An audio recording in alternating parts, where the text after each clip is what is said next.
Happy Friday. If you're listening in chronological order, it's episode 166 of Stand Up. Joining me today, comedian J.L. Cauvin and national legal correspondent for The Nation magazine, MSNBC contributor, my friend Elie Mystal. I'm Pete Dominic. Time to stand up with me right now. Hey guys, happy Friday, and I hope that you are well. It has been a very long month this week, but somehow we made it here. I'm doing pretty good. The Shedio is getting very close to being finished, and I'm very excited about that because I continue to record this podcast in an un-air-conditioned space, and it's hot as hell. I'm not complaining. I love doing this. A lot of great feedback on yesterday's episode from subscribers on Patreon, the paid subscribers, and I hope that you will become one. Yesterday's show, Mary Molitor Marsh says, "This was so good, I'm going to listen to it all over again." I'm talking about the show with Wajahat Ali and Jared Yates Sexton. Also, Melissa Spencer said, an A-plus episode. I love Waj and Jared together. They were superb. Also, I like to listen in the morning while I'm doing my chores and getting ready for the day because I asked everybody when and how they listen to the podcast. Dane said, just listen to the episode with Waj and Jared. Awesome. Those dudes bring energy. Love Waj's prediction at the end. Joe Biden needs to hire him as an advisor. And Mara C said, Pete, another excellent podcast in the books. Well, thank you all for listening to yesterday's episode and any episode that you listen to. I also got a lot of feedback to my question about where and how you listen, and I love that. I love to hear from those of you that listen on a regular basis or even on a daily basis, like Jack. Jack Morocco said, Pete, I listen to the entire show every day. I love it. The discouraging part is trying to talk to people in my life about current events and having absolutely no baseline of shared facts off of which we have a thoughtful discussion. Keep it going, brother. Bye for now. Thanks, Jack. Love that you're listening, and welcome to new paying subscribers. Want to give shout-outs to all of them. Salil Parikh, who I've known for a long time listener. He just signed up for $10, and it's great to have you, buddy. Really great to have you as a paid subscriber and a part of the stand-up community. I also got a subscription from Chris Leeson today. He became a $7.50. I didn't know you could do that. You could just make up I'll take it. Chris, welcome. Thank you. And also welcome to a woman named Tosin. Tosin. Yeah, that's how her name is pronounced. It's Nigerian. She said, Pete, if you ever say my name on the show, it's pronounced Tosin. It's Yoruba, Nigerian. I'm not assuming you'll butcher it, but somehow people will repeat it back as Toastin, really, to my 37-year-old face. So I guess don't say my name because now I'm embarrassed. I love the show, especially I love all of your guests. I just started listening 2 weeks ago. Tosin, I'll always get your name right. It's so great to have you part of our community. I hope I didn't embarrass you. I'm really psyched to have you. Oh, wow, there's a lot to talk about today. I mean, basically, today President Trump said on Fox that he's not going to fund the U.S. post office. He said, now, they need that money in order to make the post office work, so it could take all these millions and millions of ballots, but if they don't get those two items, that means you can't have universal mail-in voting. The president openly admitting that he's trying to starve the post office in order to make it harder for registered voters to cast lawful ballots and easier for him to dispute, of course, the integrity of the election. And every day is tough, but this is absolutely insane and extremely disconcerting. So we'll stay on top of that. All of us need to keep paying attention as hard as it can be because what's going on in the post office. I just had a listener who is a mail carrier. If anybody works at a post office that listens to this podcast that can hear me talking right now, please email me. And I'd love to have a off-the-record conversation or on the record. I'll protect your name. So please stand up with Pete at gmail.com. If you know any mail carriers, tell them to contact me. And I'd love to hear from them. A lot more going on today, but I want to get to the podcast. Of course, I should probably mention the fact that we have set new records in deaths from coronavirus. It's pretty horrific what is happening, and there doesn't seem to be any end in sight if you're in one of the most affected states right now. Also would love to hear from you. Tell me how it's going in your community, in your state. Okay, Let's get to the show, shall we? First, joining me today is one of my old friends who I've been doing comedy with for years. He was, for a while, opening for me. He was a regular on the radio show where he confused people with his Trump impression, which was so good they actually believed it was him. We had a really great conversation about the comparison between him and this female comedian, Sarah, what's her name? Cooper, who's got a new Netflix special and has been named as like one of the best comedians of the year by Variety, 10 top comics to watch. Nobody's taking anything away from her, but it does seem like he's not getting as much credit as he deserves, although he is doing really, really well. Very happy to have him. He's also a Georgetown educated lawyer and a very smart guy. So that's first. And then after that, my conversation with Elie Mystal. Both these guys I talked to for about an hour. My conversation with Elie Mystal, it's a must listen. If you like Jared and Waj on yesterday's show, hopefully you heard it, you're going to like Elie Mystal. A lot of truth, a lot of thoughtful analysis, disconcerting as it is, important to hear from Elie Mystal. Please don't miss that. But let's get it started right now with comedian Cauvin. You can listen to his podcast. You can follow him on Twitter, and he's just one of the funniest guys you will ever hear. I love talking to him. Please go to the show notes and click on the links for all of his stuff. Here now, Cauvin. Okay, there he is now, my son. I've raised him, Cauvin. It's great to see you, and it's great to get a certain amount of credit for your success in that I recognized your talent the very first time I ever saw you do stand-up. So people keep tweeting me every time there's something about you. Your boy, and it feels great. Of course, I deserve no credit for your success, but I am so excited to see how well you've done. Congratulations, pal. Welcome back to the show.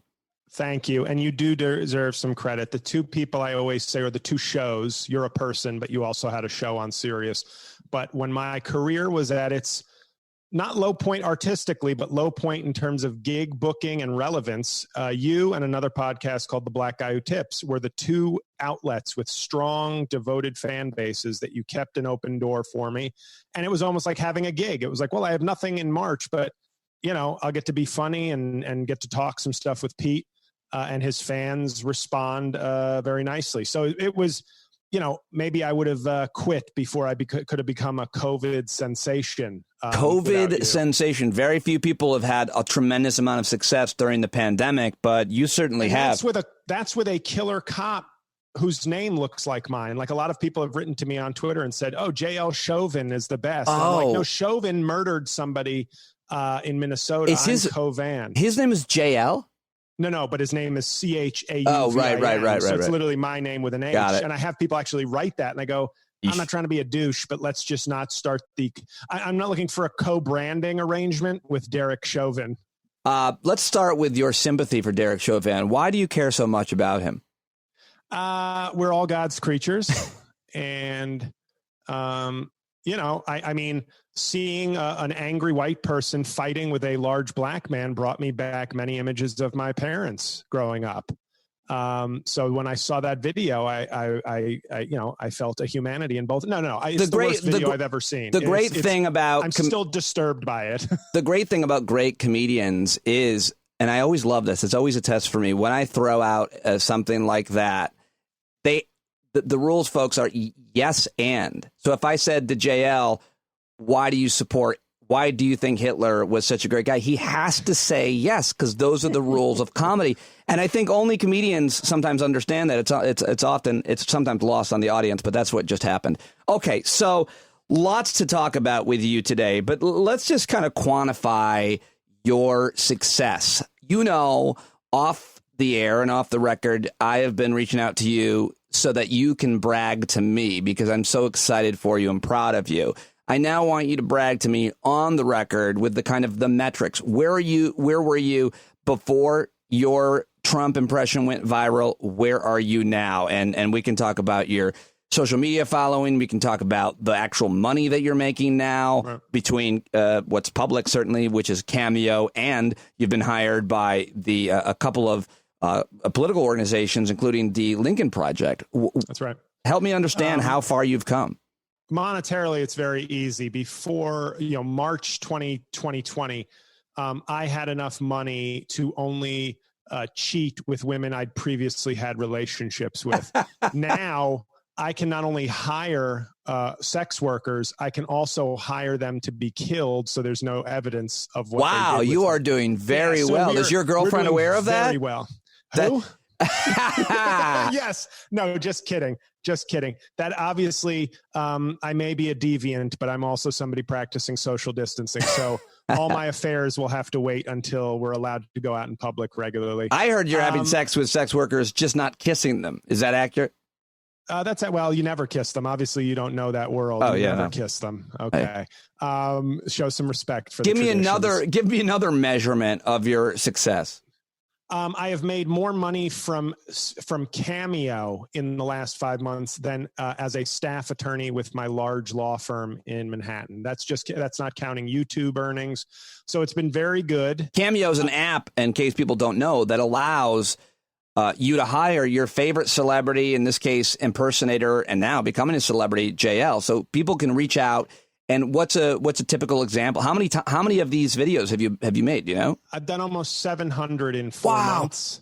Wow! So 700 people. It's like 675 right now, I think. Have reached out and said, "I want you to tailor." Happy birthday! The best one of them all. The best day I ever had on that was probably pretty early, like let's say May. They had to do it sort of in a legal way, but they were like, "We're an advertising platform for sex workers."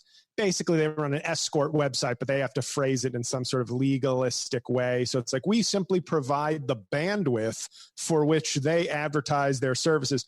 But I had to send it. The guy hired me for a cameo to wish everybody luck and to continue social distancing. Like, in other words, it was like Trump basically saying, you know what, don't suck any dick right now and certainly don't kiss people, but we're going to get you back. You know, your profession is sort of the opposite of social distancing. You know, you're the inverse of it. Well, and then the next message that afternoon was a father. No, I'm not kidding. I am not condensing this for jokes. The next message I do that day is for a father wishing his 9-year-old daughter congratulations for riding her bike without training wheels. And I thought, you've got a real circle of life with women there. So it's been fun. And I give people, what I've learned is, I didn't realize a lot of people who are famous or whatever, they do messages where it's like, okay, I'm going to give you 45 seconds. I'm famous. Yeah. Here, this is what you pay. I just do my Trump videos individualized. So I'm doing 3.5-minute videos for people, meandering through their life and hitting all the bullet points.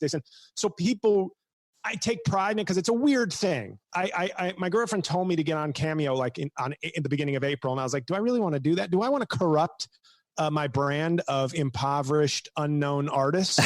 And I finally got on it, and I think I take pride that I'm charging a decent amount now. What do you get? And $150 a pop. Wow. Cameo takes 25%, so it's $112.50 a pop to do these messages, and it already feels weird to do that. So I feel like I have to deliver a strong product. Sure. Do most of the requests, can you tell what their politics are? Does anybody that hire you like Donald Trump? I mean, yes, a few, and I try to. Sometimes it's easier to deal with when somebody says like, my friend, I'm liberal, but my friend is pro-Trump. And in those cases, I go, all right, at least it's somebody on the right. Like, I can't stop people from being friends. This might be a lifelong friend. I'm not going to judge you. You want something that your friend will like. So I'll even sometimes do a Trump message that's pro-Trump, but always funny. Like, I never want it to seem like I got a message from somebody that was like, can you please tell my in-laws that it's safe to go outside without masks? And in my head, they were like, they're libs and they hate Trump. But I'm like, I'm going to have to make that funny for my own conscience. Like, I'm going to make it like Trump, this guy wants his in-laws to die. Because then then I'm not putting out like a legitimate message of like solidarity with the Trump campaign. That's great. But it's hard.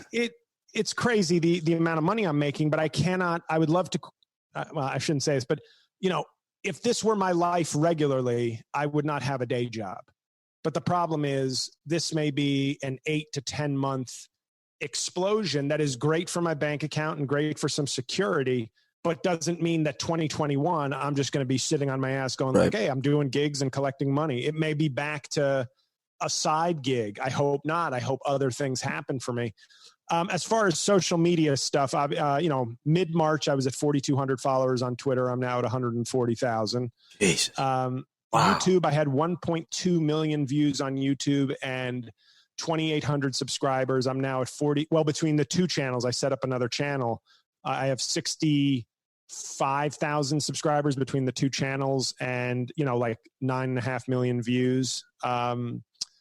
So I'm not on, my podcast has sort of exploded. The Trump podcast, Making Podcasts Great Again, that I do, our listenership is up, like 1,000%.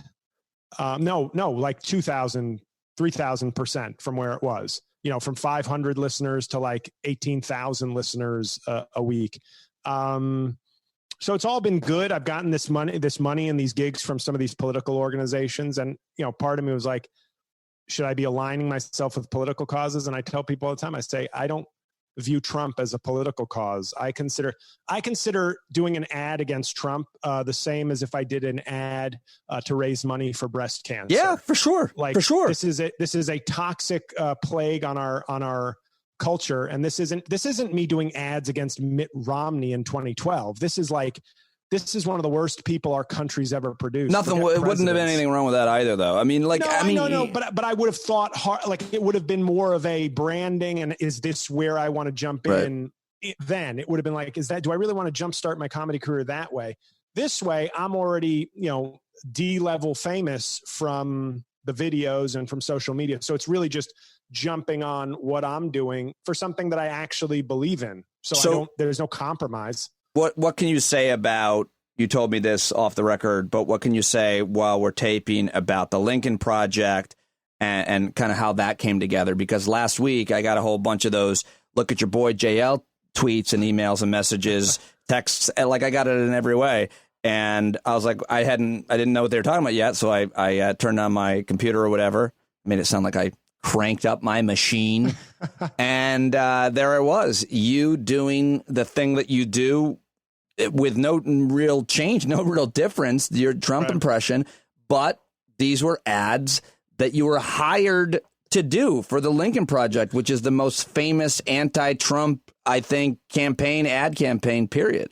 Right. I used to sarcastically tweet that I was a comedy mogul for like many years of my career, where I'd be like, well, went to Detroit, got paid $300, spent $280 on travel, sold one CD. I love those tweets. Profit. I love those. #comedy mogul. Yeah. I feel like comedy mercenary might have to be my 2020 hashtag, because it's, to me, it's still spreading. There's no other real way for me to get my, I encourage people to check out my albums. I got a nice tweet from somebody today that said they were in a bad mood and they listened to my last stand-up album and they loved it. So of course I amplify that and try to get people to follow that.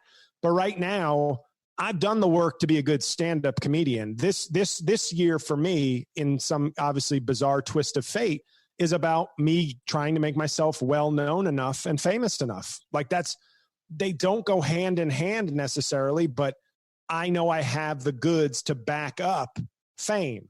It didn't happen to me when I was 2 years into comedy. It's happened to me when I'm a veteran stand-up comedian. So if that's what I have to do to get the clubs to book me, I have total faith in the performance. All I need is, and this year has turned into, I never thought they'd be so bifurcated that I'd have like, you're going to build up your material for 16 years in relative anonymity. Then you're going to become super famous for none of your stand-up. But if I can merge those next year, I think I'll be on my way to I don't think it's a matter of if. I think if stand-up were to return to, quote, normal. By the way, I just did a gig outside. Saturday, I saw that. That was night. Funny. You were yelling at the biker. Yeah, I don't have an act, so why not? But if we return to normal, I think you're gonna do great. You have a huge following now. So many people know who you are, and they're gonna come out and discover not only are you the best Trump impersonator, but your stand-up is exceptional. Always has been. Always been prolific. Always put out a lot of material. I think in the early days, I don't remember you doing impressions at all. You do a ton of different impressions, but you do them with a lot of integrity. There are impressions that most people don't do, but it just so happens that, you never know what's going to create the success and bring you out of anonymity. And your Trump impression is so good. in terms of the voice, the inflection. Even now you're using like the makeup and the wig and the hat and the props, but it's the material that sets you apart from everybody else. It's your ability. I mean, the one that really started and went viral was the Easter one, right? Right. I mean, and what was it that Trump said? Well, God, he's a good God. Not perfect. Okay, made some mistakes. And by the way, he only saved one son. That's right. And that's sort of biased, I'm going to save an entire economy. So I say pay-per-view, Easter Sunday, which by the way is when God and the Easter Bunny came back. Not a lot of people know that, but it's an important day to us Christians like me. But what?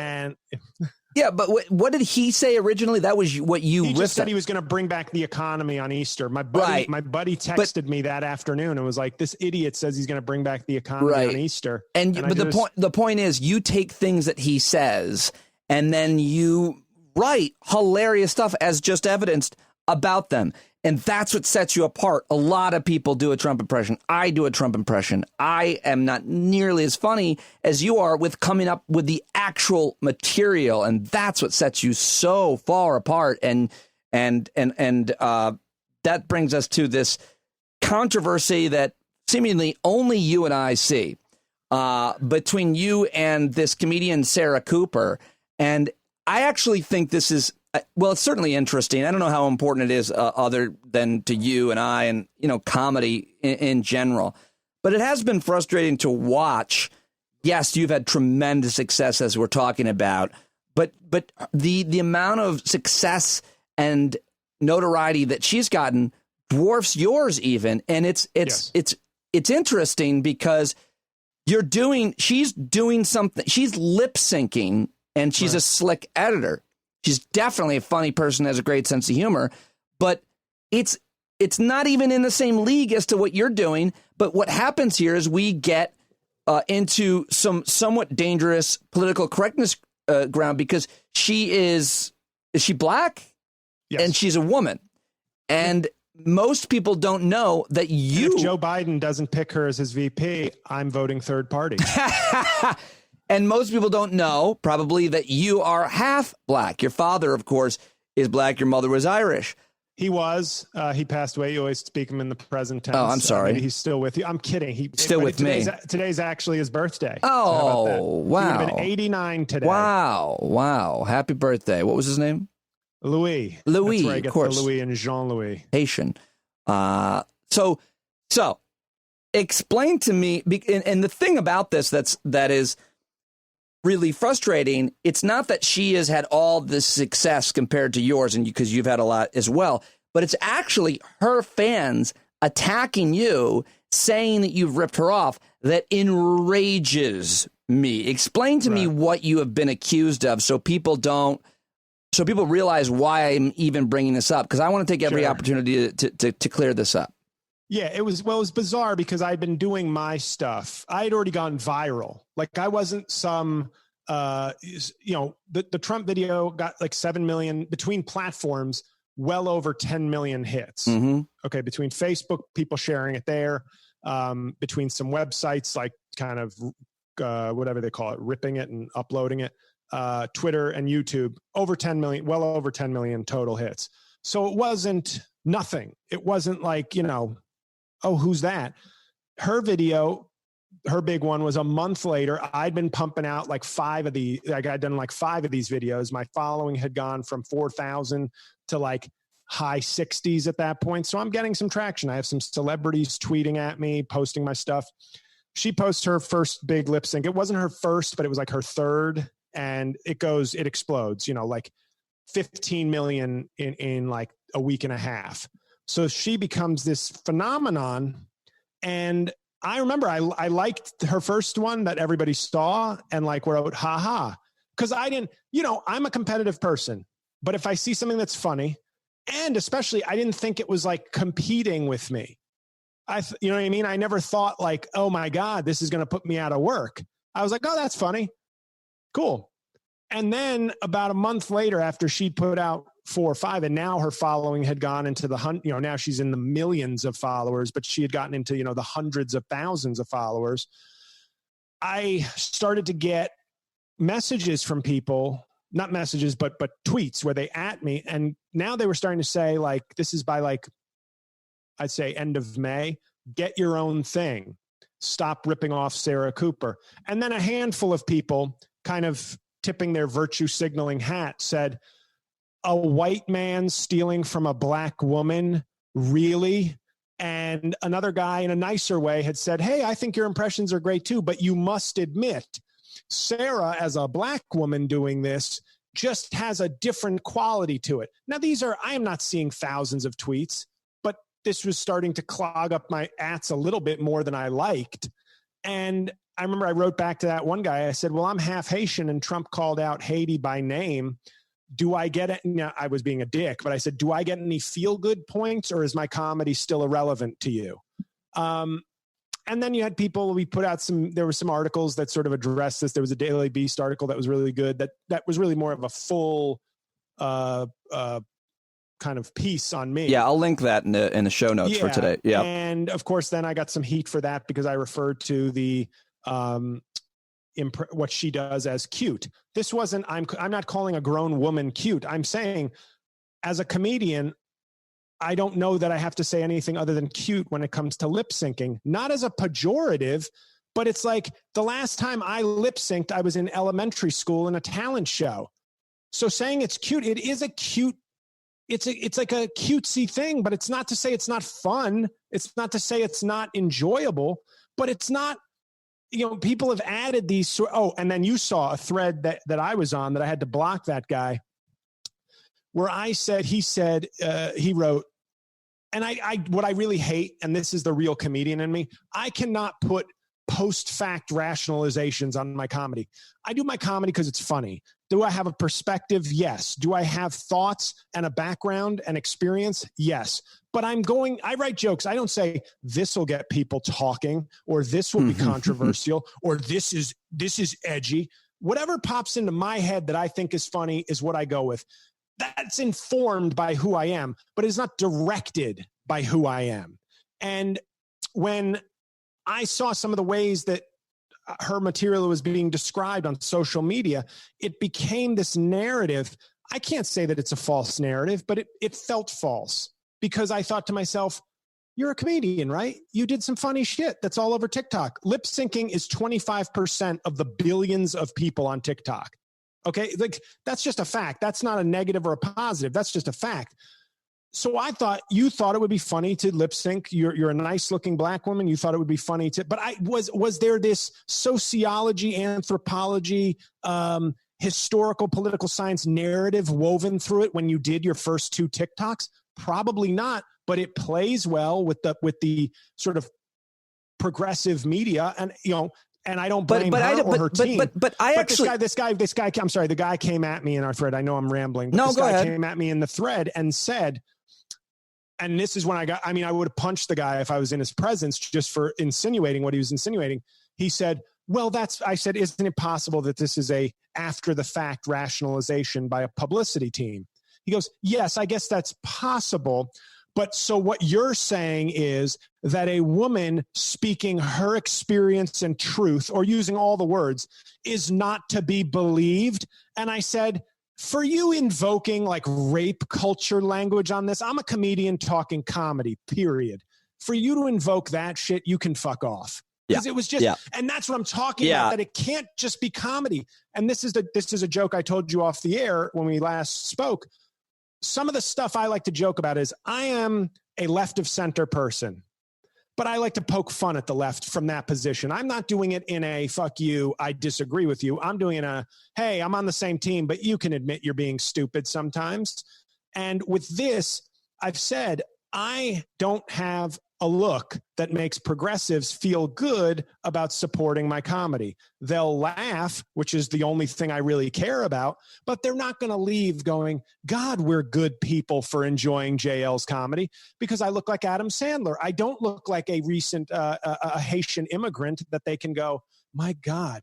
It happened on Twitter. I said there was a video of a Nigerian ballet dancer, young African kid, doing clearly professional ballet moves, and the amount of white people going, God, if we could only get this guy into Juilliard. And then somebody just wrote, he's from Nigeria. He has professional training. Stop doing the thing where you have to rescue. Right. You couldn't tell that this kid had actual training. But even if that was what was at play, the idea of rescuing or being a white savior or being, a typical liberal, we're still not talking about that. These two things are not equal. She is lip syncing. That's what she's doing. I'm surprised. What they're doing is crediting my impression. But many of them, some of them go, oh my God, I didn't realize that. I apologize. This is awesome. But a lot of people, I had a few people block me when it was like, I'm not lip syncing. This is an impression. It's like, delete, block, don't talk to me. And I'm going, I fooled you. My impression is so good. I fooled you. So good that when you joined me on the show at Sirius XM, when it was a live call-in show, right, at least 3 listeners thought they were talking to Trump. No exaggeration. I wish I could find the tape for them. Right. So it's to me, it's really bizarre. And this is one of the reasons I wish I could get back to stand-up, because I'm not going to be everybody's favorite stand-up, but I will get a lot of fans with my stand-up. And then that's fully original. That's my experience. Those are my jokes. She can't do that live. She can't do it. She can't go to it. She can't go. I know, but that's the point. The point is that the talent lies in being able to do something in a live performance. If we were to just talk about music and compare it to comedy, you can be a cover band for doing Springsteen's stuff and make a lot of money. You can do well. You go and you perform gigs. You can do them. What you're doing, though, is you're a cover band doing Springsteen stuff, but not his actual material. You're doing your own material. It's completely your original stuff based on what Trump says. There can be, and I won't allow for it, a comparison between how hard it is to do what you do versus how hard. Forget this woman. Anybody who lip syncs and is a good editor. I don't understand even why it's gone so viral. I don't. I was going to share. I didn't share this tweet, but I had a tweet in my drafts for many months, which was a picture of Slash of Guns N' Roses and a guy holding a guitar from Guitar Hero. And I was going to tweet, both great. Right. By the way, it's not to take something away from her. No one's taking anything away from her. But to compare the two is preposterous to me. And it's about, by the way, this isn't about sexism or racism. I know you've been good about it. But I said nothing about it until I got repeated mentions. Right. And then I would defend myself and say, I'm not lip syncing. And then people would be, I'd be like, I'm an impersonator and comedian. I'm not doing lip sync. And then, of course, instead of saying, oh, wow, some people would go, you don't have to be nasty about it or dismissive of her. And I go, it is lip sync. I don't understand. Why do I have to treat this? The only reason I ever even cared about this was that her fans have been critical harshly of you. That's the only reason, number one. And number two, just for the sake of comedy. Comedians look out for not necessarily always each other, but often for each other, but for comedy. Meaning, if you're a comedian who is stealing material, you will be drummed out of the business. You'll be called out. If you're a comedian now who's sexually assaulting people, you're also going to be called out.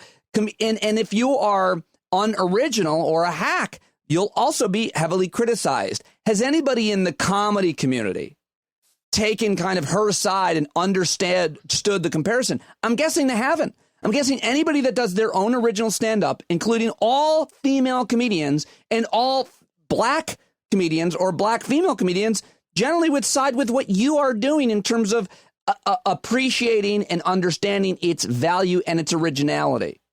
Right. I know people listening are going, why are you comparing? Why can't they both be? They can. It's the idea that people aren't it's the idea that people don't understand how much more difficult and how much more talent and how much more work you have to put into a thing than somebody else does. Yeah, it's anybody else. I think you'd have a lot of people that would say, "Hey, I enjoy both," and that's not the question. That's not the question. Like, because I enjoy her stuff. I watch her stuff. I enjoy it. Like Fine. Nobody ever does that with other things. It's like, oh, I like this. I can't even think of an example, but it's frustrating. Have any comedians come out and have you heard from female comedians or black comedians on this, weighing in on it at all? No. Okay. Yeah, I think there's just and to me, it speaks nothing about her, nothing about me. It speaks what I've talked about, or at least written about for a few years, which is sort of the growing disrespect for stand-up comedy. Because now everybody is online doing gimmicky things and little, oh, I made a video, I made a lip sync, I did a dance. And now everybody is the star of their own comedy especially show. With TikTok. TikTok is lip syncing, or for the most part it was. And still big-breasted single moms also. That's also a big part of TikTok. I mean, a lot of people, attractive people generally do well. But my daughters do TikToks. They're generally doing lines from movies or lip syncing horrible, if you even want to call them artists, who say TikTok is to comedy what heroin was to jazz. That's the analogy I have. What did heroin do to jazz? It killed off a lot of jazz artists. Oh, right. So yeah, but that's what I'm. It's lowered the standard, and now everybody is both. It's fine. Enjoy your TikToks. Be entertained. Just realize there's a massive difference. People to realize that the thing they don't realize, and then you sound like you are attacking them. That's my point. Is that it's a new world where people go, I think they're both. It's like, I think peanut butter and jelly is a delicious sandwich. I also would not walk up to a chef at Sparks Steakhouse and say, your filet mignon is peanut butter and jelly worthy. What about a little league baseball player or a college baseball player versus a major league baseball player? What about someone who goes on a hike on the weekend versus someone who climbs Kilimanjaro? One thing is far more difficult, takes more talent, more work, more, in your case, experience. I think that's what matters about comedy. Let me ask you a question. I have an example for you but what about people, video games used to be called video games. Now they're called esports. I'm not fucking making this up. Now, I remember Gordon Hayward, a guy who played for the Utah Jazz and now is on the Celtics. He's a big gamer. He actually wrote a piece basically saying esport athletes are athletes. Now, this to me is like somebody who's really good at video games comparing themselves to an actual athlete. On this front, this isn't saying whatever else she does isn't common, but in terms of this specific format, it's very bizarre that it is being held up as the equal to other older forms of comedy. Forget her and forget gender and race. Just want to be clear, and we'll put a bow on this, but lip syncing and TikTok is...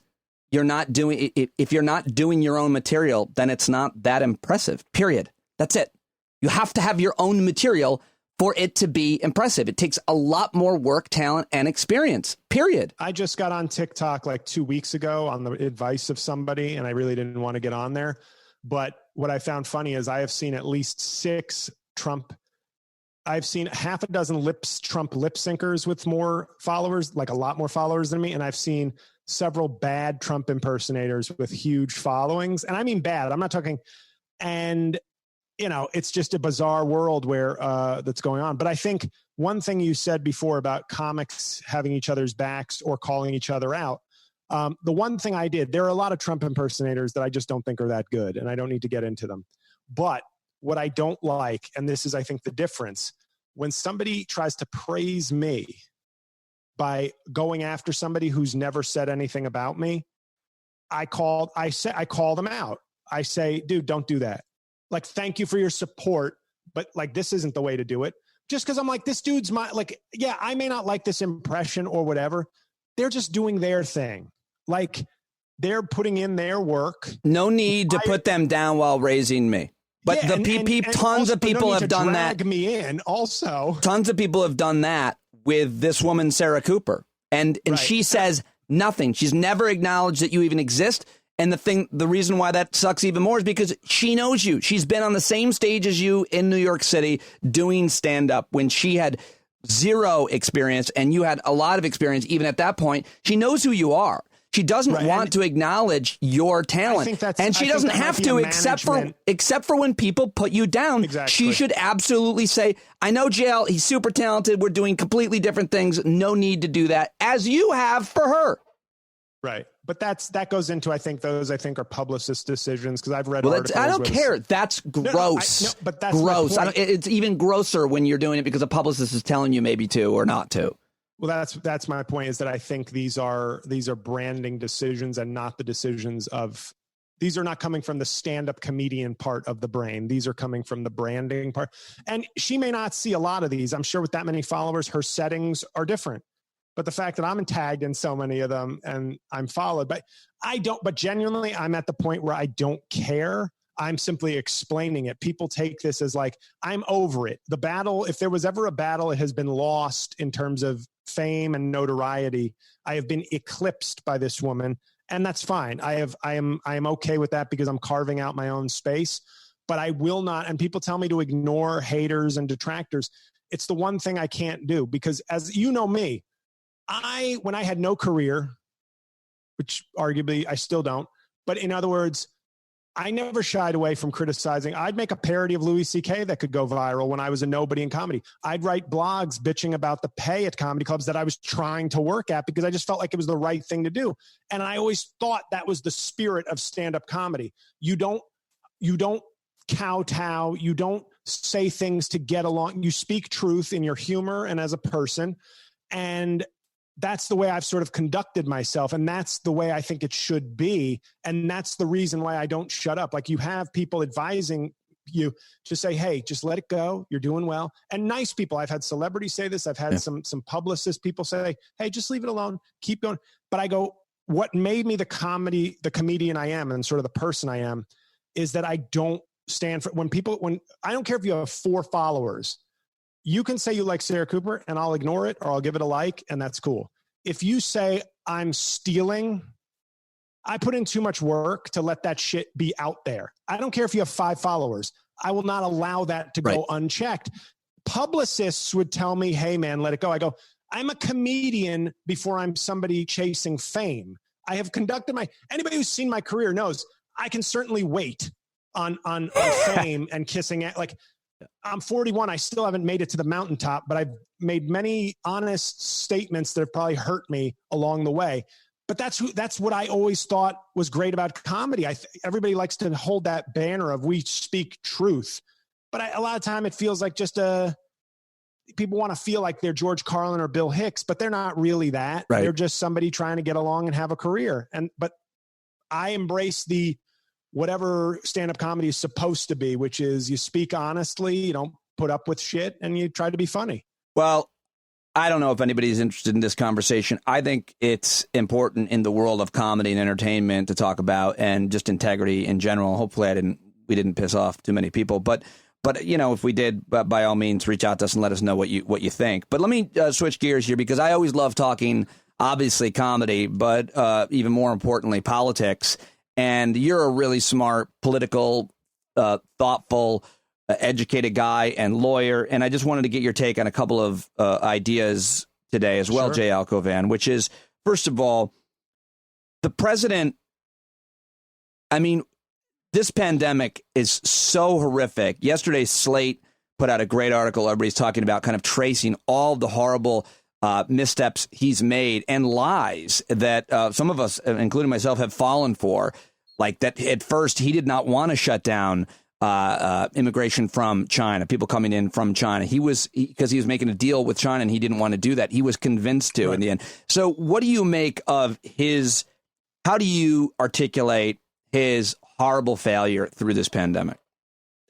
I think it's the combination of somebody who is totally self-interested and lacks any and all long-term vision. Because if he had either one of those things, he could have been reelected. If he had either one of those things, in other words, if he could think about someone else, he might have guided his policy a little differently.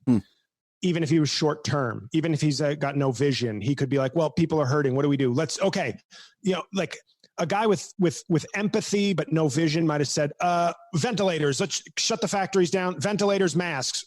We need that. Shut out immigration, shut it down. He might have taken bold, quick, even if sloppy, aggressive action if he cared about people. Well, he would have listened to the experts. He would have listened to his advisors. He would have been curious and listened to science.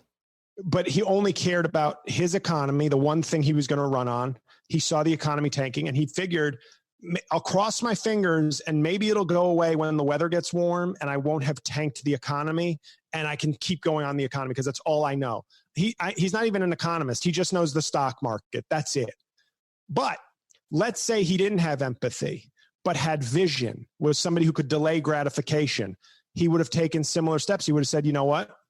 This is going to be a couple of months, but how about this? What if we're in the position of Germany by the conventions? What if people are going to movies wearing masks? What if people are dining inside at 50 or 60% capacity? What if most of our businesses are open? I don't give a fuck about these people, but you know what? When I get on that convention stage and we're doing better than almost every other country, that we're at that Germany or even, dare I say it, New Zealand level, I am getting reelected. I will have an economy record to run on, and I will have just defeated a plague by taking strong, and my listeners will listen to me. My fans will listen to me because they're a fucking cult. They will follow me. They will wear masks if I do that. But he could only think a day or two in advance. And what helps me? So he has this incredible combination of factors that make him a horrible leader. He has all the worst factors for leadership, all of them. So that's why we're in this position. And that's why I consider him an active threat.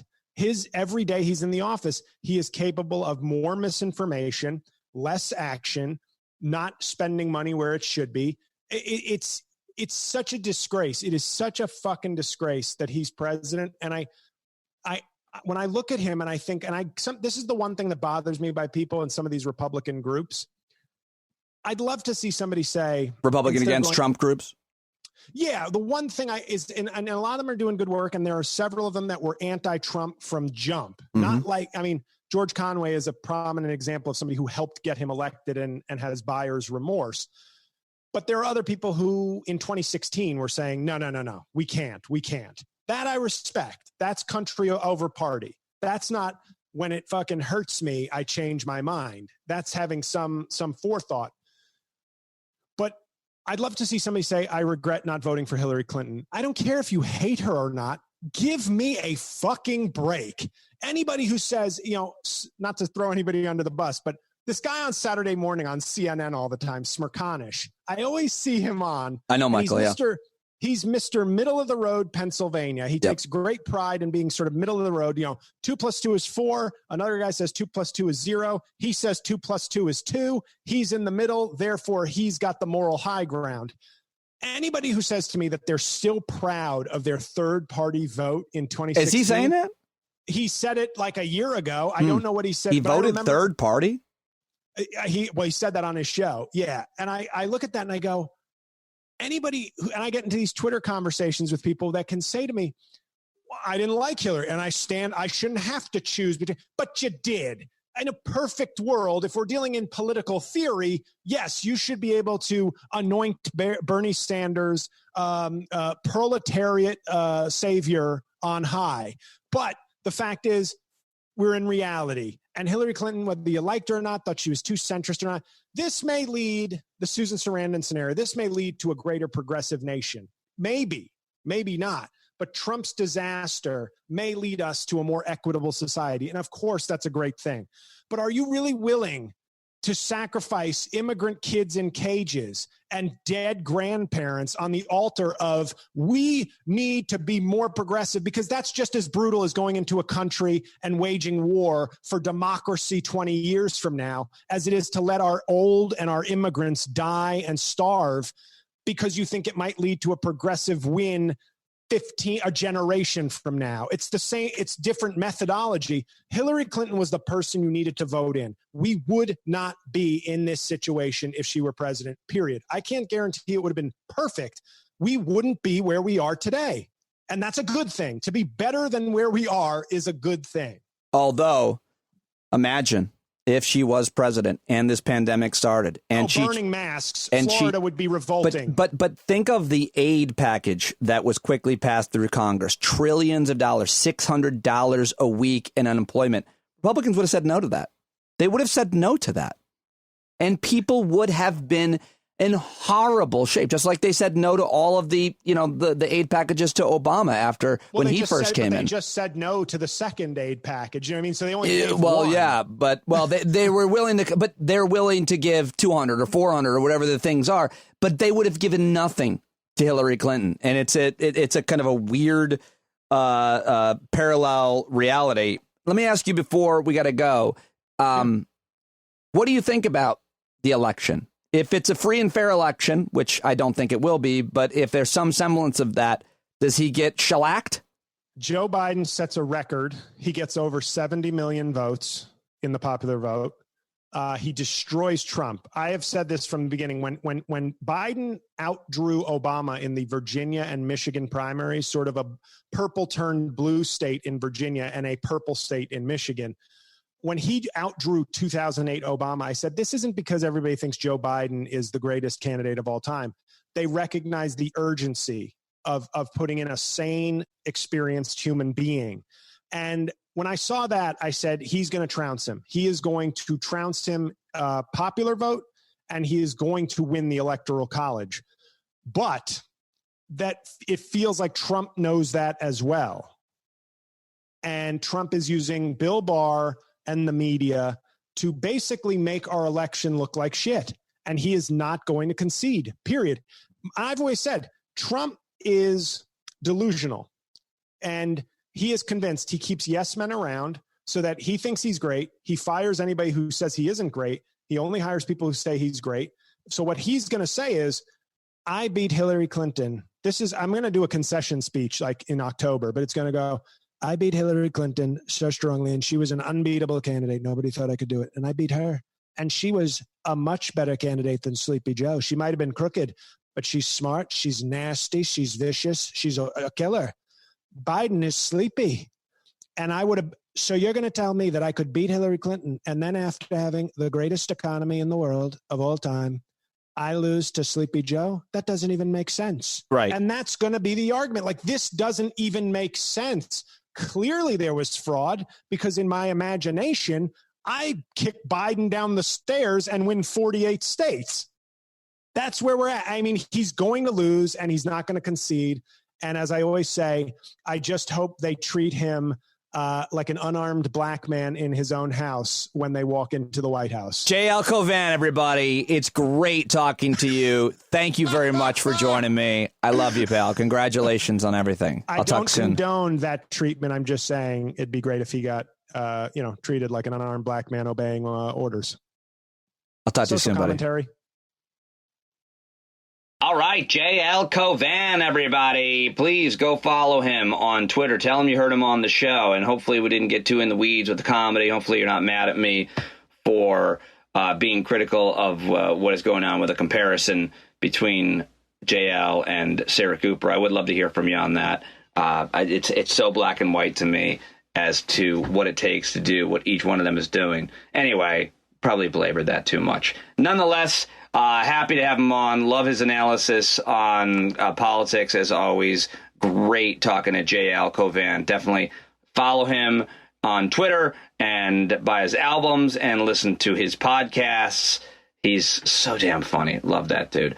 Okay, speaking of funny and smart, Elie Mystal is my next guest. He is a great guy who I've got to know really well. Right before the shutdown, he and I went out for drinks, had a great night, and I really love this guy. He's the justice correspondent for The Nation magazine. He tweets at Elie NYC. He's a graduate of Harvard and Harvard Law. Super smart dude. And here is my conversation with him right now. What do you say about the people who consider them on the far left, which I consider myself, but that are unhappy with the nomination of Joe Biden and his choice of Kamala Harris because of their past records and comments? Again, look, there's so many different ways to think about this. And I, at some point I want to go back and kind of talk about this more what's the word I'm looking for? At some point, we need to talk about this at a more kind of 30,000 feet level. Mm-hmm. But on a ground level, on an up close level, one of the things that I see with the reaction to Kamala Harris from hardcore white progressives is a lot of narrative confirmation bias, right? They don't like Kamala for their reasons, right? Whether she's not progressive enough, she used to be a prosecutor, whatever.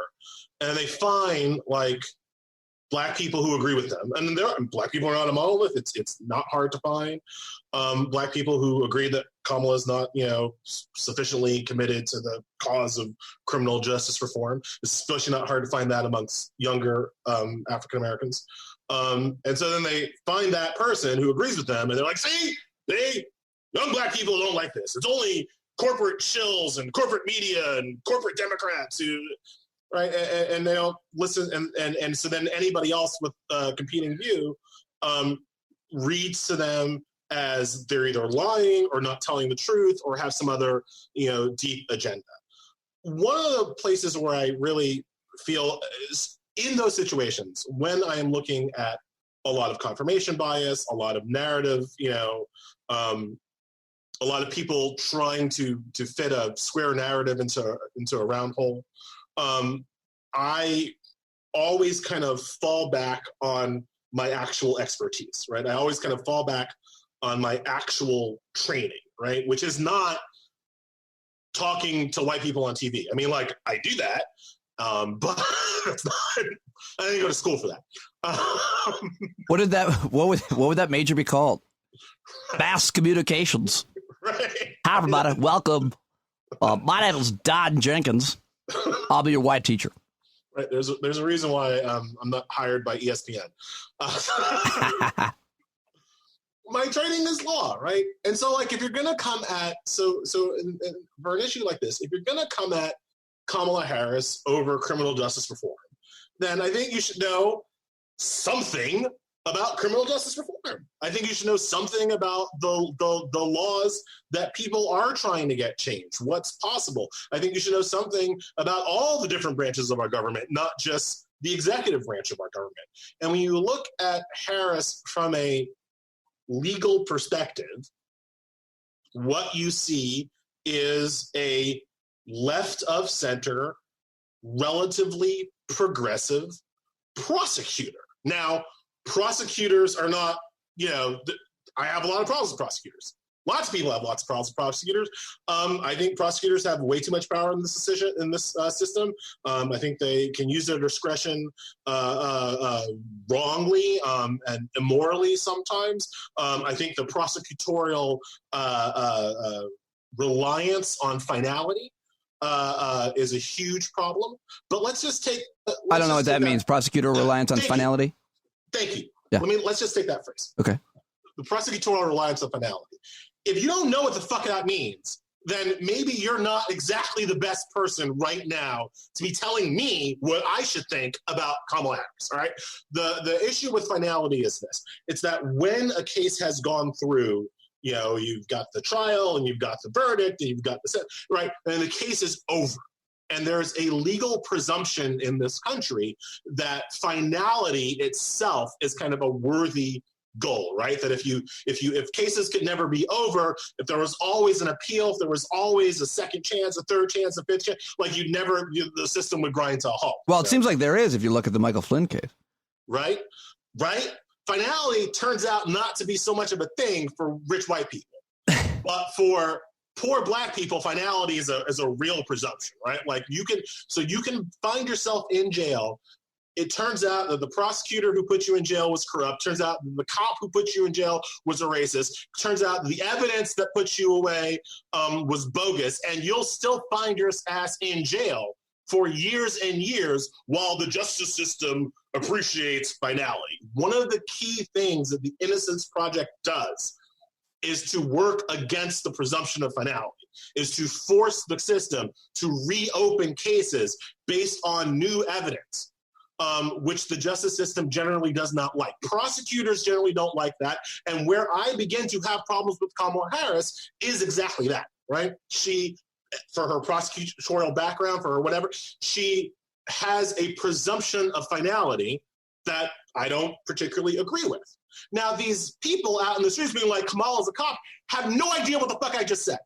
Like, they have no idea what the hell I'm talking about. They have no idea the difference between a prosecutor that has a presumption of finality versus one who doesn't. They have nothing.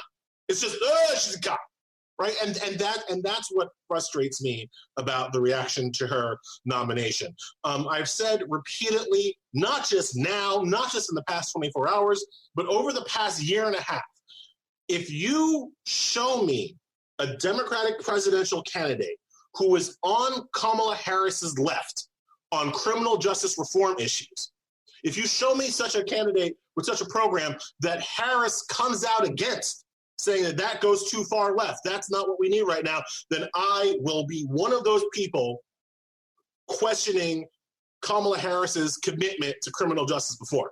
But you know what happened, Pete? For a year and a fucking half, nobody did that.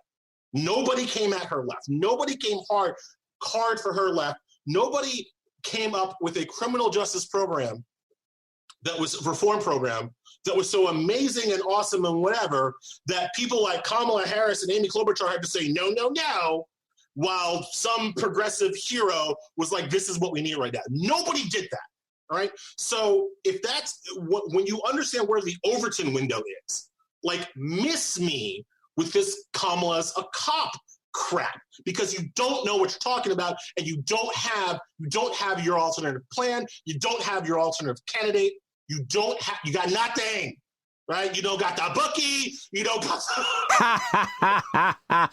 Well, how about this specific criticism? So Joe Biden was the author of the crime bill, and Kamala Harris was a prosecutor who electively pursued individual cases to score political points while destroying the lives of black people. So, interesting. I tend to be the kind of cat that has a bigger problem with the person who authors the terrible law, like Joe Biden, as opposed to the prosecutor who prosecutes cases like Kamala Harris. Now, again, that might be my legal training and legal bias talking, right? But if I'm going to have a criminal justice reform problem, it's going to be with Joe Biden, not with the prosecutor, right? So, yeah, I think why not? The prosecutor took that job and every day does that job, which is often a pretty reprehensible duty, as you said earlier about prosecutors. I hate prosecutors quite a bit.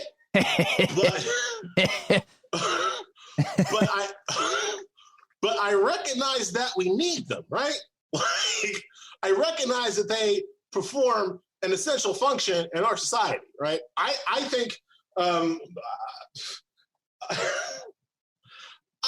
I think that the biggest threat to the environment, the biggest mistake in human history was the switch from a hunter-gathering economy to an agricultural one. That has caused massive damage to the earth.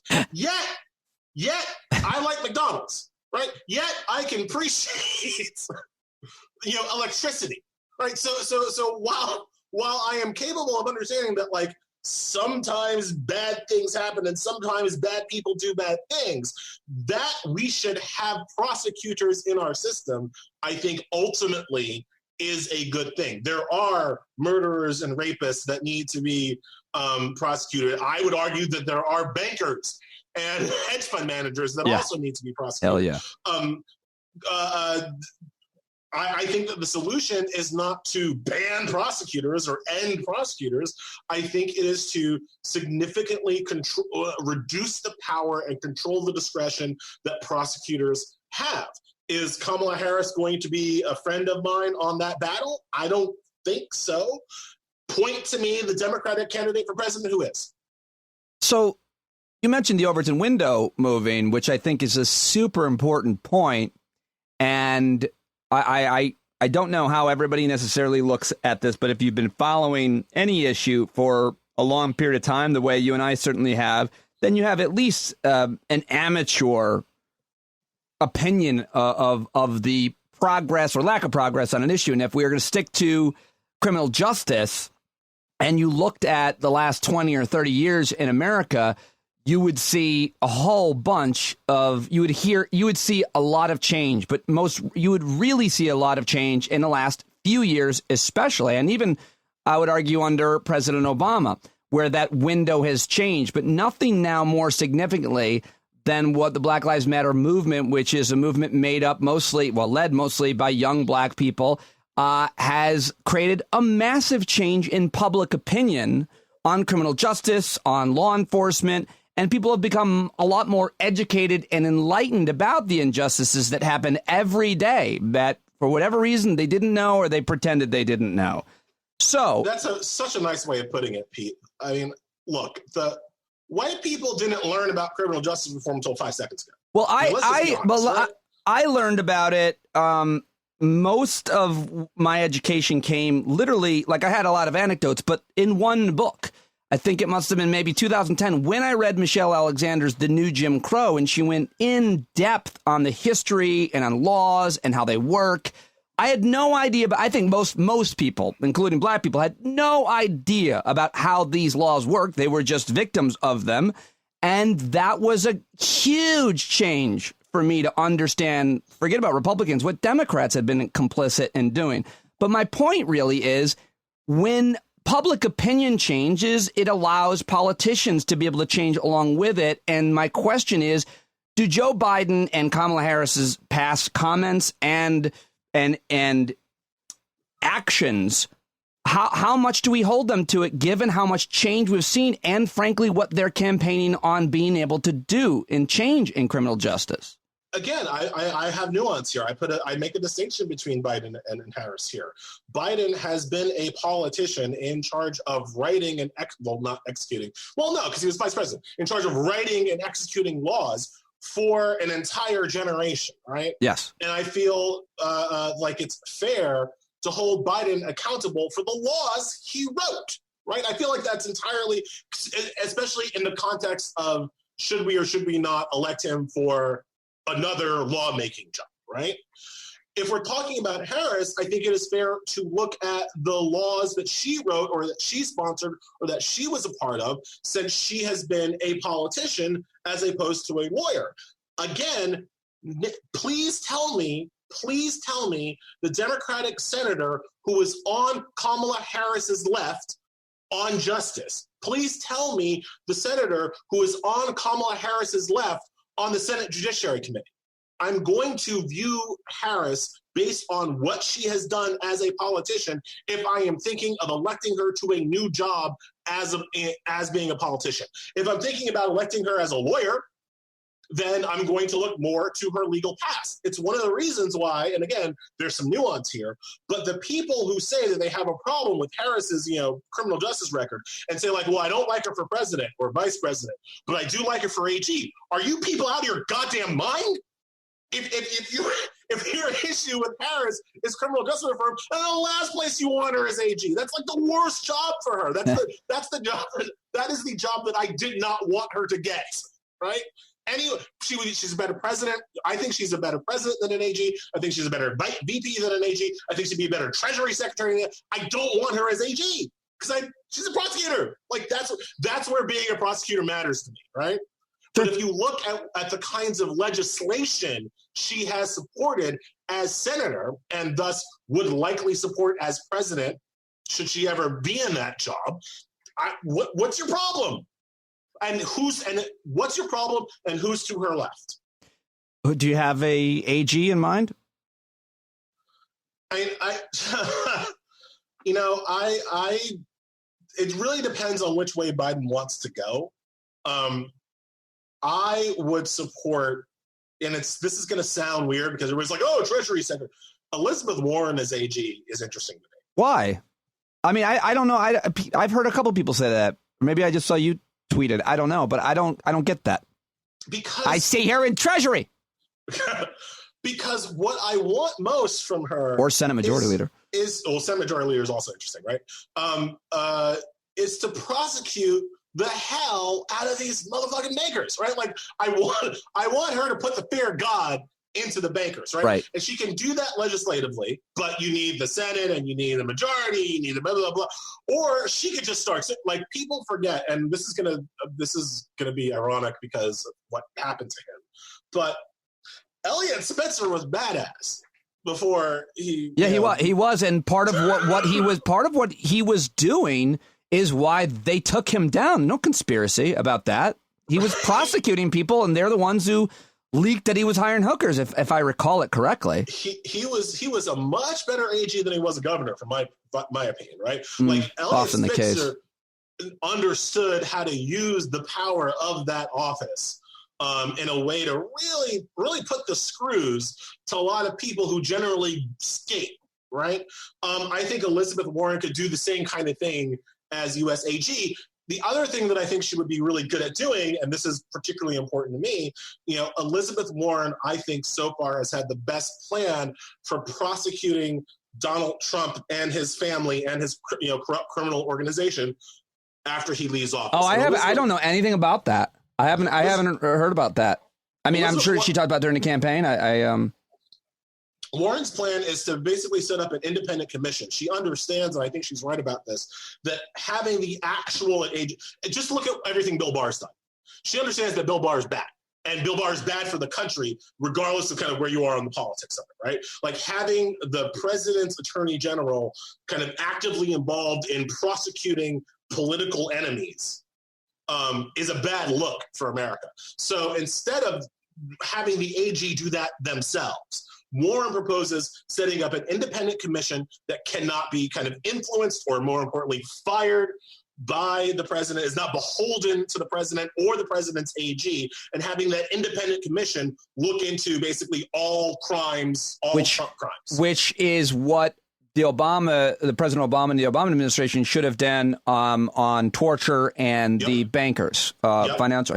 But he didn't. Exactly. And that was the best, I think. I don't know. We can look back at it and say what was politically pragmatic or whatever, but I think that was a huge mistake. The biggest mistake that he made, I think, and in many ways was not going after the bankers who destroyed the economy, and obviously those in the CIA and other in the military who tortured people and destroyed our reputation even worse than it already was for the invasion of Iraq. But I think that, and I also think that those people that yesterday I heard from a lot of my Bernie Bro Twitter friends and followers that, it's just, they're just going to do more of the banking, the financial industry's bidding because they historically have. And I'm like, now with Elizabeth Warren in power, and she will be in power, whether she stays a senator from Massachusetts or gets a cabinet position, she's not going to allow that. Neither will Bernie Sanders if he's still around. Like, I don't see them catering to the financial industry even the way that Obama did.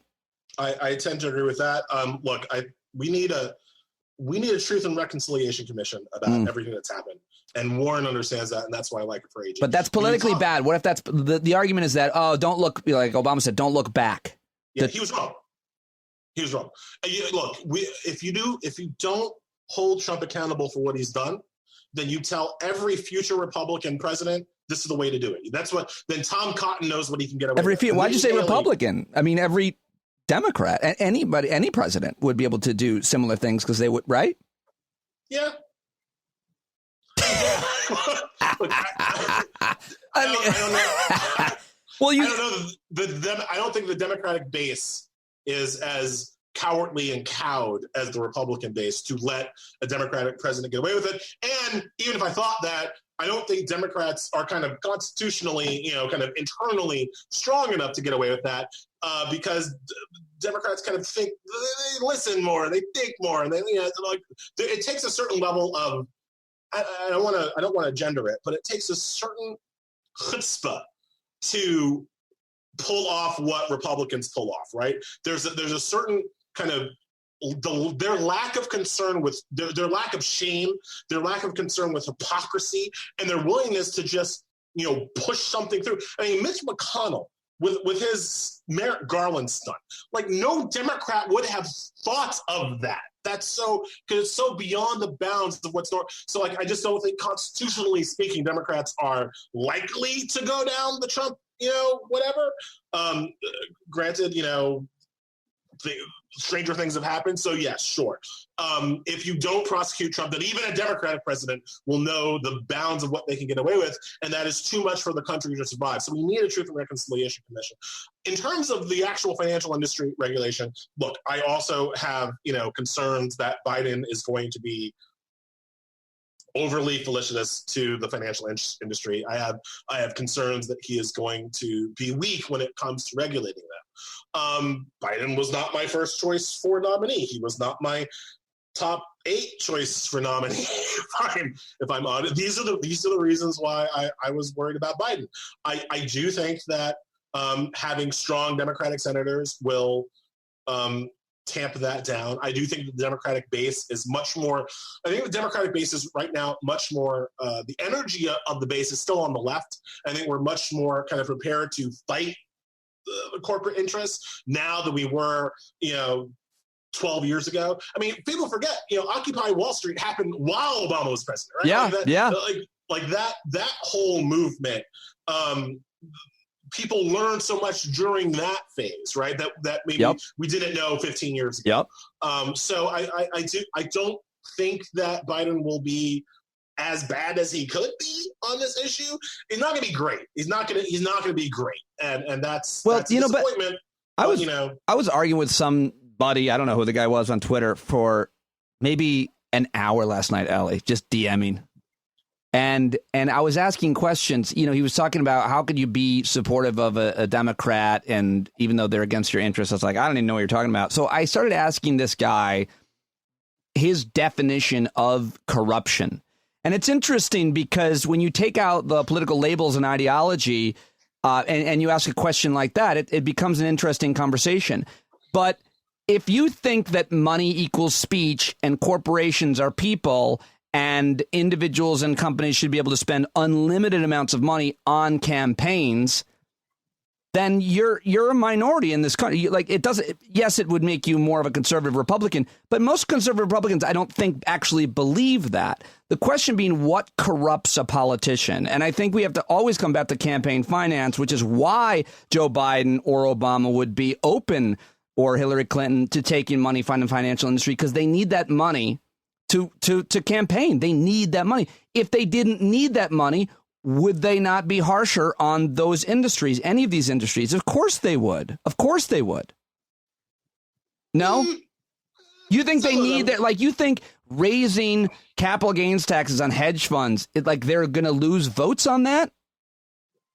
I think in a consequential way, or are they going to win a lot more votes when they tax wealthy folks on the money that they're earning in their investments, not on their labor, by the way? I think I'll tell on myself a little bit here. Unfortunately, you're forcing me to.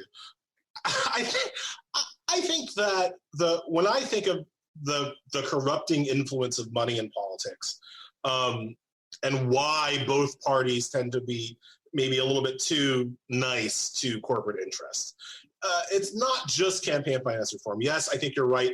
Kind of at 30,000 feet, I think you're right. Less money in politics, less corruption, better.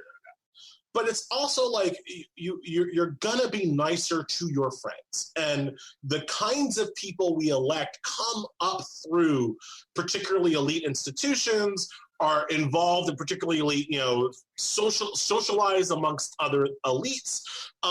They're more kind of comfortable amongst other elites. They certainly need those other elites to get elected. If not for president, then certainly on their way up the chain. And so when it then comes time to regulate those elites, it's a little bit, you're more interested in what they have to say, right? And so, when I say I'm telling myself, I mean, like, this is my life, right? Like, I went to Harvard Law School, and if you put me as AG right now, some of my best legal friends work for big law, right? They work for big corporations.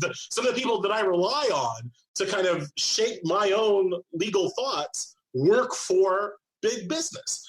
That's an unavoidable corrupting influence on me, if you will. So I think that what we really need to do is to do a much better job this is where I think diversity is so important. Not just ethnic and racial diversity, although we need more ethnic and racial diversity. Not just gender, which we need more, and not just LGBT, which we need more. But we also just need more diversity of thought, more diversity of experience, people from all different backgrounds having a stake and having a say in America, because that's what's going to make us stronger. Do you have dogs, Pete? Yes, I love my dog.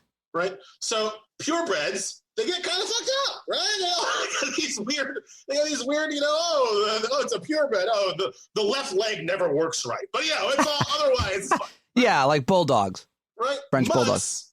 Mutts are healthy, right? They've got all that genetic material to work with, and like the strong. That's what we need in our we need less purebreds and more mutts in our politics. And you don't get that without having a larger diversity of influence than we currently are. Now, you're talking about the fact that two Supreme Court justices went to the same high school. Forget their religious backgrounds or Ivy League educations. Gorsuch and Cauvin, I think. Same high school. Same high school.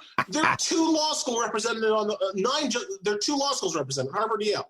Yeah. Harvard and Yale, the only two. It's a good example illustrating what you just said. Yeah. Right. And even if you go down through the legal academy, like even if you're like a professor at Rutgers, you're a professor at Rutgers who went to Harvard or Yale, maybe Stanford, right? Like and again, I'm telling on myself, I come from this world, but I understand why the left leg doesn't work, right? Like why, and it's because we don't have enough diversity in our inputs. Our outputs become more corrupted.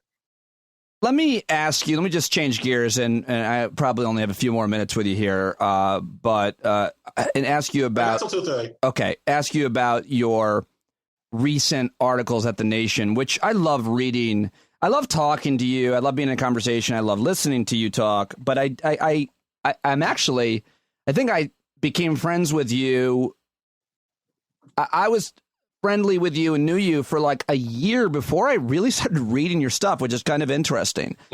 Because as much as I'm a fan of your commentary and being in conversation, and I feel like it's, an honor just to be talking to you about such issues, reading your stuff, especially at The Nation now, is great. It's so thorough. It's so researched, and you clearly put a lot of work into it to the point that you would turn me down for interviews based on your deadlines, which I highly respect. So I wanted to just ask you about a couple of your articles at The Nation, which everybody should subscribe to, and as well as follow Elie on Twitter. And you one of your recent articles is titled "The Deaths of 150,000 Americans Are on Trump's Hands. Trump and his lackeys are guilty of criminal negligence, if not far worse. Who will hold them accountable?" Earlier, you mentioned this kind of independent commission, and I think we're usually thinking of the corruption and the impeachment and all of the different actions that we've seen up until the pandemic. But one could argue that commission, or that some commission, should be looking at the actions or lack of action on public health issues regarding the pandemic. How do you, though, prove this case that they are guilty? It's sometimes hard to prove a negative or a thing that's already happened, or that, if done differently, more people would have survived. But you certainly do a pretty good job at it in this article. Yeah, look, the difficulty with really holding them to account for what they've done, and what they've done is mass murder. Like, let's be clear. They have committed mass murder, but they've committed mass murder by inaction, and that is legally always very, very difficult to prove. In law, you would call it reckless indifference that to human life. That's hard, because you have to show, legally speaking, that there was a duty to care, and then that there was a gross, reckless, negligent dereliction of that duty. And it's frankly quite hard, even in, just normal kind of around the street kind of things. I can walk past a lake and see a person drowning in the lake and just keep on walking, right? Like I have no duty to help that person out. Let's name the people that you wouldn't help out, by the way. No, I don't want to visit from the Secret Service. So Mike Pence is floundering in a pond, screaming, "Elie!" Okay, go ahead with the example of the person walking by the lake. Sorry. Oh, mother! Sorry. My point is, it's extremely hard to prove this kind of gross negligence on behalf of the but that Vanity Fair article, right? Yes. Right? I mean, they pretty much admitted that the reason why they weren't doing national testing was because they thought that the virus would be kind of contained to the blue state and kill off blue state voters, and they could be blamed on it. And that gets real dark. That gets real dark real quick. Now, what I did in that article was that I actually started looking at what the International Criminal Court in the Hague, right, the war crimes people, how they define a crime against humanity. And it's got three elements. It's one of the first element is that you need a depraved or inhuman act, persecution or grave moral. And I think, not helping people your own citizens in a pandemic might well qualify. You need that act to be kind of a systemic attack against a group of people. And Jared has already, that's the easiest part to prove, right? Because they've clearly said that they thought that Democrats would be the ones who died. That's persecution. And you need to have knowledge that that you were conducting an attack, right? Which is another, it's difficult to show. One of Trump's successes is that he's so incompetent that it's almost hard to pin him down on did you know this was bad, or are you just that dumb? So it would be a tough case to prove it in the International Criminal Court that they've committed a crime against humanity. But I'll tell you this. One of the reasons, and this always surprises white people, one of the reasons why the Hague is not super respected internationally, if you go to majority black and brown countries, is because people in majority black and brown countries have noticed that any two-bit warlord who gasses their own people ends up on trial, ends up in the Hague, right? Right. But white people, you got to straight up genocide, motherfuckers, to get, you got to be Slobodan Milosevic to end up in the Hague if you're white. That's how bad you have to be. So the internet, even our international law has this racial bias in there. And it would be shocking to me if the international community actually did something to Trump, not just because it's a hard case to prove, because he's white and American. And the international courts do not challenge white Americans the way they challenge black African, do they? dictators. But they don't even what Americans, regardless of race, have been brought up on human rights violations or crimes. I always feel like the Bush administration was this way, and certainly, obviously, the Trump administration looks at the International Criminal Court. They do not abide by its authority. It's good for everybody else, but not for America. Specifically, you could look at American members of the United States military in the United States and Afghanistan. Were any of them prosecuted by the International Criminal Court? I don't think so. I don't know. Nope. Right. So this is why the International Criminal Courts are not as respected around the world as some people think that they should be. But yeah, it would. So obviously, this is a tough case, and it's not something that I expect to happen. But I do think that it's important for people to understand the scope of what we're talking about here. What we are witnessing right now is a crime against humanity committed by the Trump administration against its own people. I want to not be prosecuted that way, right? But that's what's happening. I want to know what you think about what's being. The comparison that's being made a lot is that up until the pandemic, a lot of people were saying, I've heard a lot of people say that, by the way, that was the best when Jonathan Swan somebody said, what people? It only took fucking 3 years for someone to interject that simple thing. Who? What people? What manual?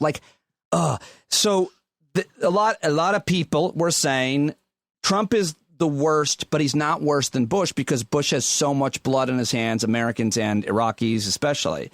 And so Trump's not as bad. Then once the pandemic began, people said, yeah, now Trump is worse. The difference, however, obviously, is a classic war and war crimes and invading a sovereign nation who did not legally could not be invaded, an illegal war versus sitting on your hands, or even worse, doing doing everything you can to make it harder trying to take away healthcare, all kinds of different things, denying that there's a problem. What do you make of that comparison between Bush and Trump in terms of who has more blood on their hands? And is that a fair comparison? We always, before Trump, we used to think that crimes committed against your own people as a leader were worse than crimes committed against other people, right? And we can debate kind of morally, philosophically, like, why is that so? Why is not one Iraqi life the same? We can look, and I'm kind of happy to get into philosophy 101 and go there. But despite that fundamental inequality, we have generally viewed around the world that people who do things to their own people. So Saddam Hussein gassed his own people, became a casus belli for the first Iraq war, right? Like that was, but then he gassed his own, Assad gasses his own people. Oh, we can't allow that. Bill Barr gassed his own people for a photo op. All right? So the crimes that Trump has committed against his own people, I do think it is standard to think of those as morally worse, number one. Number two, the body count that he has racked up from COVID is interesting only insofar as he's now killing white people too. But the policies of this administration have caused pain and suffering, and in some cases death, to black and brown people pretty much since he showed up, right? So the moral distinction between Donald Trump and George Bush, who was worse, that argument was ended for me the first time I saw children in cages who were being denied a toothbrush by the Department of Justice. Like that's when we crossed, that was the point to me, when we crossed over from like, yeah, an illegal war over, because your daddy didn't get him is really, really bad. But this guy won't give kids a freaking toothbrush. To me, that's a whole different level of moral depravity. It goes, look, there are two articles that have been written about the Trump administration that will stand the test of time as the most important articles written about this administration. One is Alexandra Petrie's "I Support Women, Just Not That Woman." I think that perfectly encapsulated kind of the why Trump is in charge in the first place. But then the second one is obviously Adam Silver's "The Cruelty Is the Point." Like I'll link to both them in the show notes here. Yeah, go ahead. The understanding that the reason why the Trump administration does things is to be cruel, is to be mean, is because his base gets off on that kind of cruelty, that feeling that he's hurting the right people. That is the actual policy goal of this administration, and that's what makes it worse than any administration in my lifetime, certainly, which includes both Bushes and includes Reagan. And really, Reagan's a terrible, terrible president.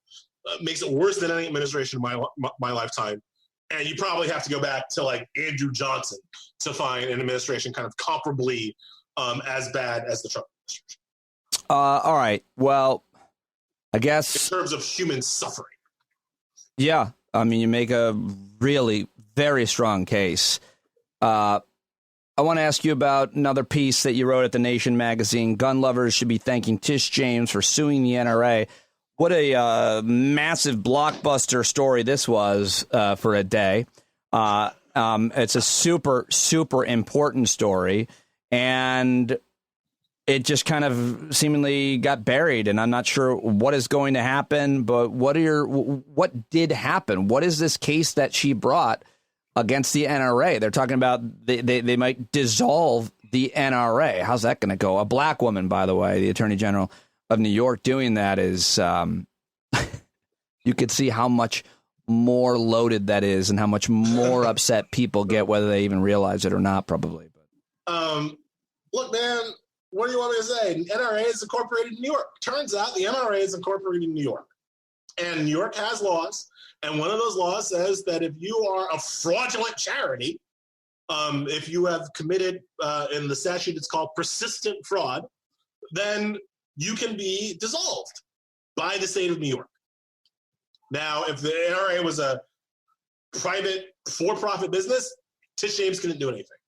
But it's not. It claims to be a charity, and it is a corrupt, fraudulent charity. And that is what Tish James is pointing out. She is not going for the guns. She's not trying to change gun regulations in this country, in the state, or in the country. All she's saying is that these people are corrupt jerk faces and should not be allowed to operate a charity in the state of New York.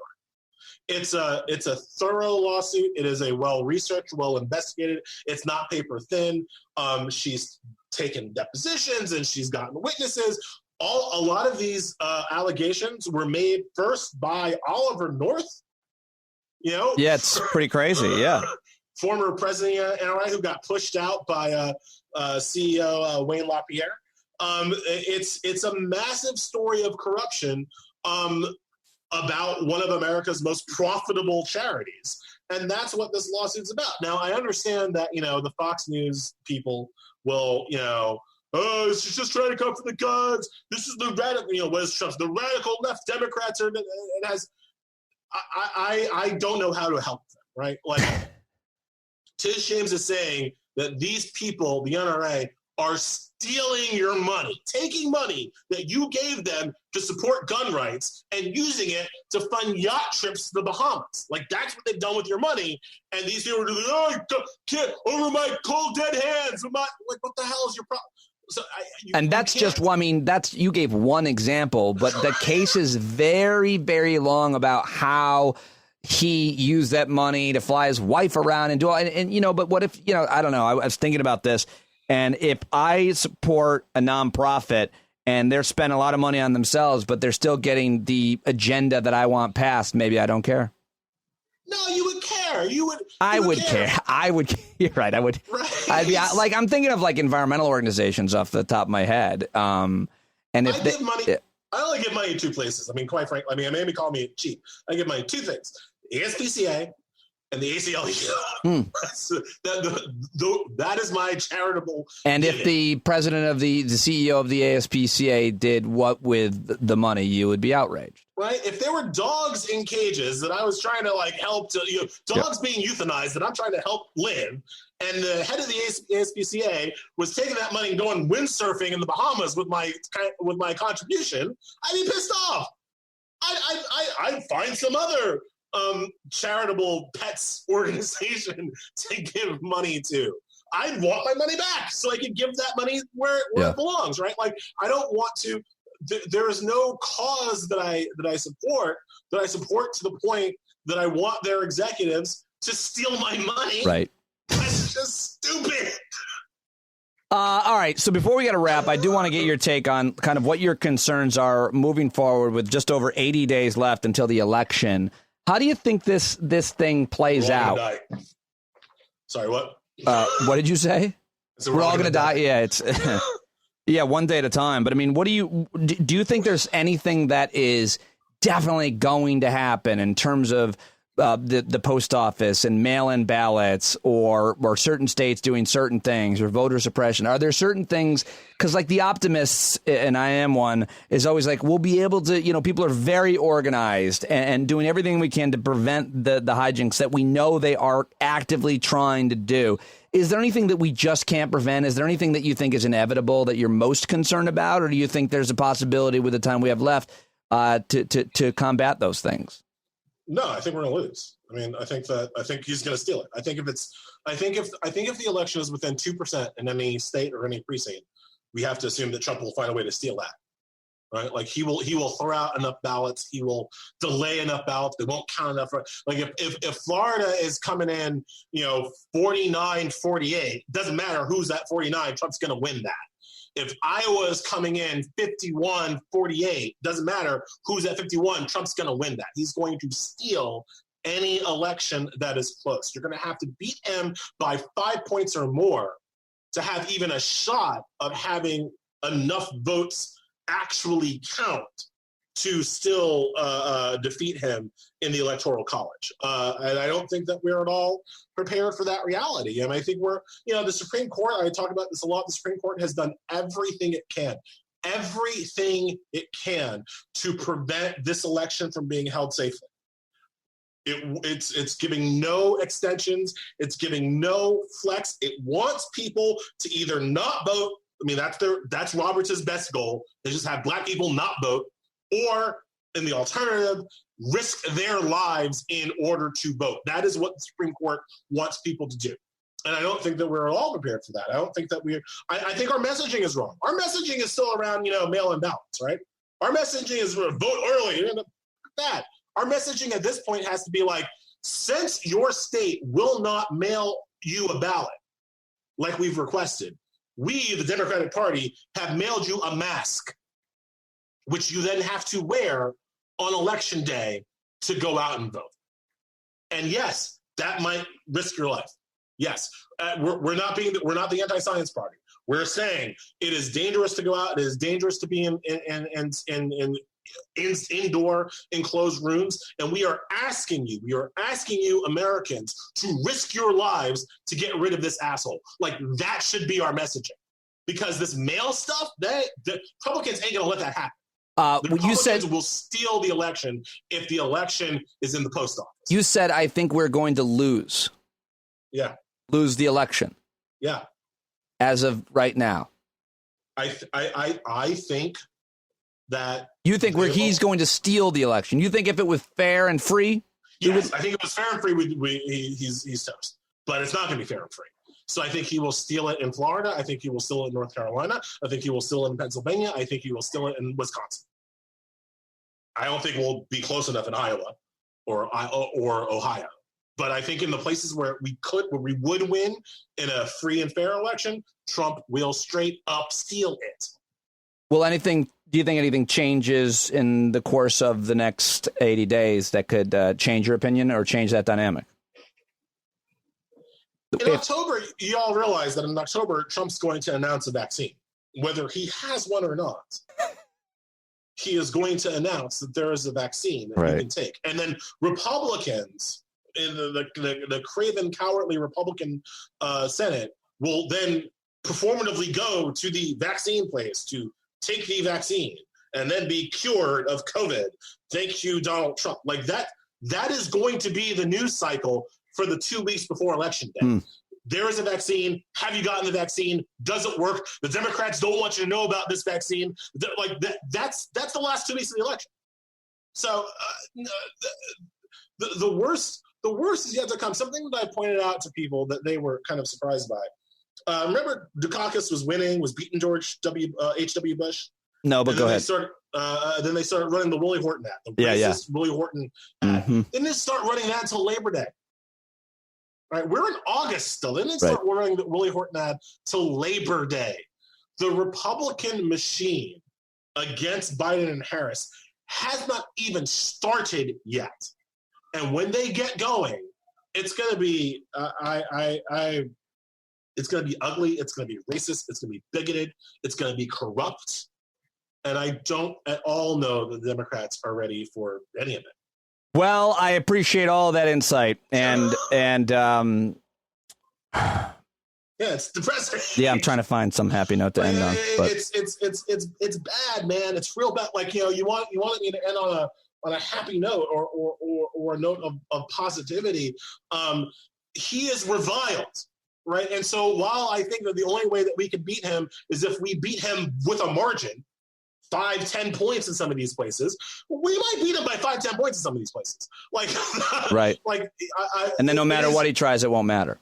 Yeah, I mean, like, I don't think people have fully metastasized just how unpopular this man is, because we are on Twitter, and people watch the news, Fox News, and the New York Times is always doing a both sides.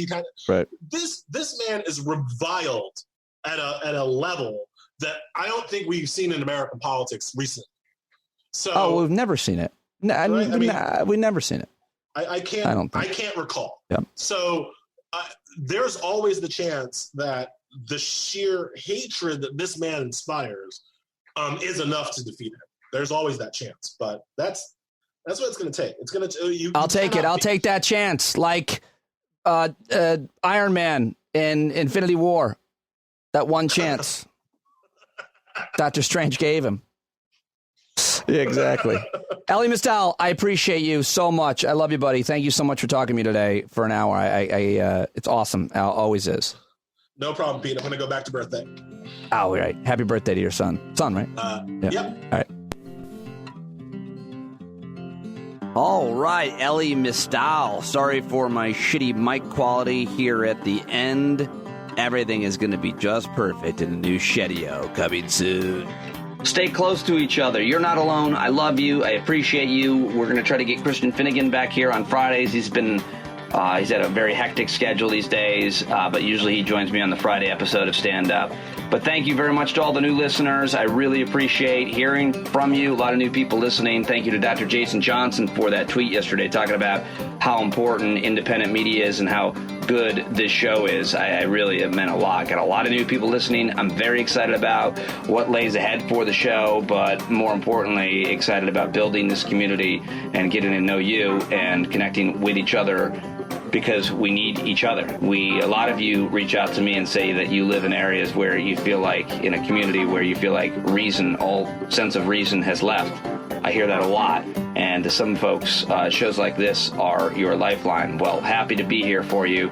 All of us are happy to be here for each other. You're not alone. I love you. Have a great weekend. I will talk to you on Monday right here on Stand Up.